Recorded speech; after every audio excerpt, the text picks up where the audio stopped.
भारतीय राजनीति के ऐसे बेचारे पुरुष हैं कि जिनकी गाड़ी पटरी पे दौड़ती दौड़ती फिर उतर जाती है। लोगों ने कहा कि वो ठीक ठाक सा भाषण दे रहे थे, फिर पंगा ले लिया। जब उनको हिंदुत्व से इतना परहेज है, मैं पूछता हूँ कि चुनाव के वक्त जो जनेऊ धारण क्यों करते हैं, वो भी कुर्ते के ऊपर, कि अभी तो ये शुरुआत थी और शुरुआती दौर में किसी राष्ट्रीय दल का प्रतिपक्ष का नेता इस तरीके से जिसकी गाड़ी पटरी से उतर जाए, मुझे नहीं लगता कि उनके नेतृत्व में कांग्रेस और इंडी गठबंधन की गाड़ी वापस पटरी पे चढ़ पाएगी। कि ये बजट राजस्थान के आवाम का बजट होगा, खास तौर पर महिलाओं और युवाओं के जरिए उनकी नीतियों से ताल्लुक रखने वाला बजट होगा। राहुल गांधी जो बयानबाजी कर रहे हैं सर, इसमें क्या कुछ कहेंगे आप?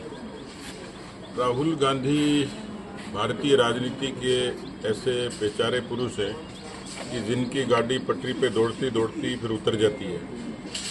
लोगों ने कहा कि वो ठीक ठाक सा भाषण दे रहे थे, फिर पंगा ले लिया और उसकी अब सर्वत्र आलोचना हो रही है। इस रूप में हो रही है कि उन्होंने पूरे हिंदू समाज को एक तरीके से अपमानित किया है।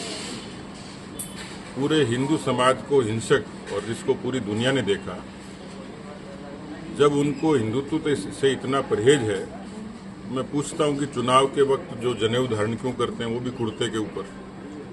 कुल मिलाकर 99 के फेर में फंसे हुए और 99 के चक्कर से उनकी गाड़ी डिरेल हो गई।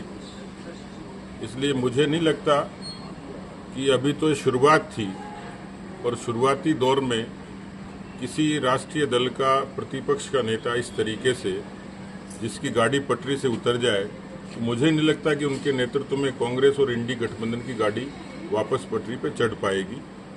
दूसरी तरफ वो सरकार है कि तीसरी बार देश की जनता ने एनडीए को बहुमत दिया और एक बार प्रतिबद्धता के साथ इसी बात से शुरुआत होती है कि प्रधानमंत्री जी का जो फैसला था वो प्रधानमंत्री किसान सम्मान निधि से शुरू होता है। और जिस तरीके से 77 वर्षों की जो कानून व्यवस्था थी, जो मैकाले की छोड़ी हुई बुनियाद थी, जिस पे अंग्रेजों की छाया थी, उपनिवेशवाद की छाया थी, उसमें भारतीय कानूनों का एक बड़ा बदलाव, भारतीय न्याय संहिता, भारतीय न्याय सुरक्षा संहिता और भारतीय साक्ष्य अधिनियम, तीनों ही प्रकार के कानूनों को अंग्रेजों की मानसिकता से बाहर निकालना, मैं समझता हूं कि भारतीय राजनीति में शासन का एक ऐसा अद्वितीय फैसला है जिससे न केवल मिसाल जारी हुई है,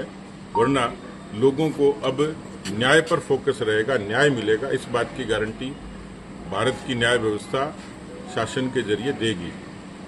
राजस्थान में अभी, क्योंकि राजस्थान का बजट सत्र शुरू होगा और सरकार बनने के तत्काल बाद ईआरसीपी से लेकर जो तमाम फैसले हुए, केवल चंद फैसले थे, लेकिन उन फैसलों में सरकार की प्रतिबद्धता दिखती थी।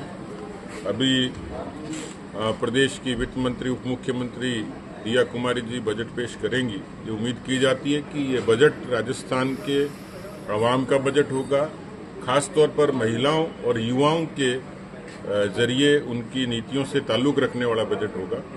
तो मैं समझता हूं कि राजस्थान और हिंदुस्तान की डबल इंजन की सरकारें पूरी प्रतिबद्धता के साथ राजस्थान में भी एक अच्छे शासन के जरिए और हिंदुस्तान में भी लगातार तीसरी बार जो प्रतिबद्धता दिखाई है, उसमें निरंतरता निश्चित रूप से रहेगी। सर, लगातार देश की जो बड़ी परीक्षा एनटीए के द्वारा जो हो रही है, उसके तार जो हैं राजस्थान से जुड़े रह रहे हैं, तो इस पर राज्य सरकार क्या एक्शन लेने वाली?